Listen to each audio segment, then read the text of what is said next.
Lawson. Austin. We have the privilege of working with seminary students here at the Master's Seminary and helping them learn how to preach. Yeah. And sometimes we even get to listen to them preach.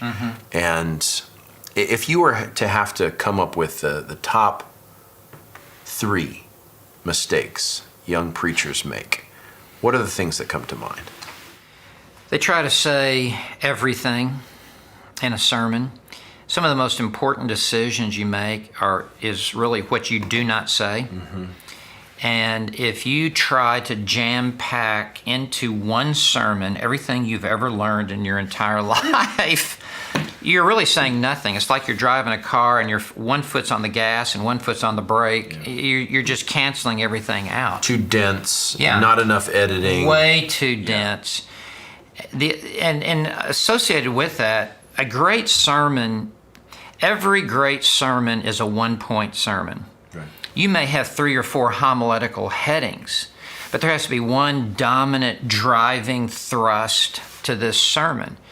And I think young guys who are learning how to preach sometimes really lose sight of that, and they begin to chase rabbits, and they veer off course.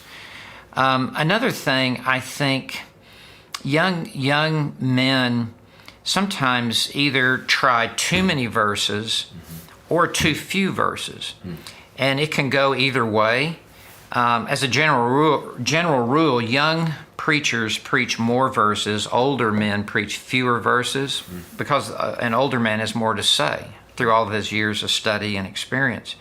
However, the younger man is still learning what is the slice of the pie here that I should deal with. Yeah. And you really do need to dial that in well.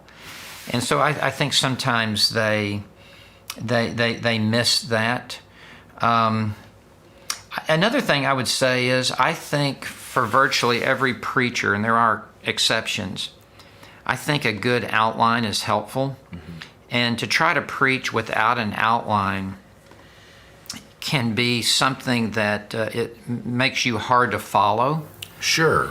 And for the listener, and it also is a challenge for you in the development of the thought.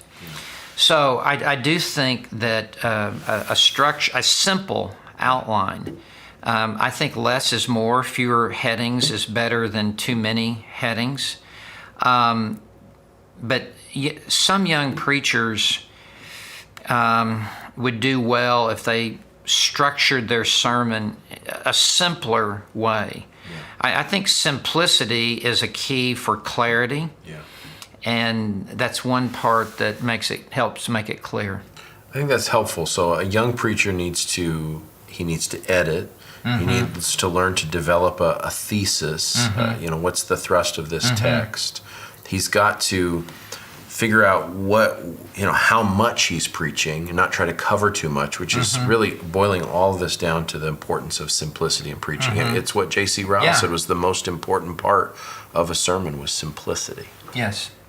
I would say clarity, but clarity and simplicity really are one and the same. It's a jewel, isn't it? Yeah, it really is. You couldn't have one without the other. And that's one of the things we love about MacArthur's preaching is that's probably the element of Mac's preaching that he's known for, right? Is it's just clear. Yeah, absolutely.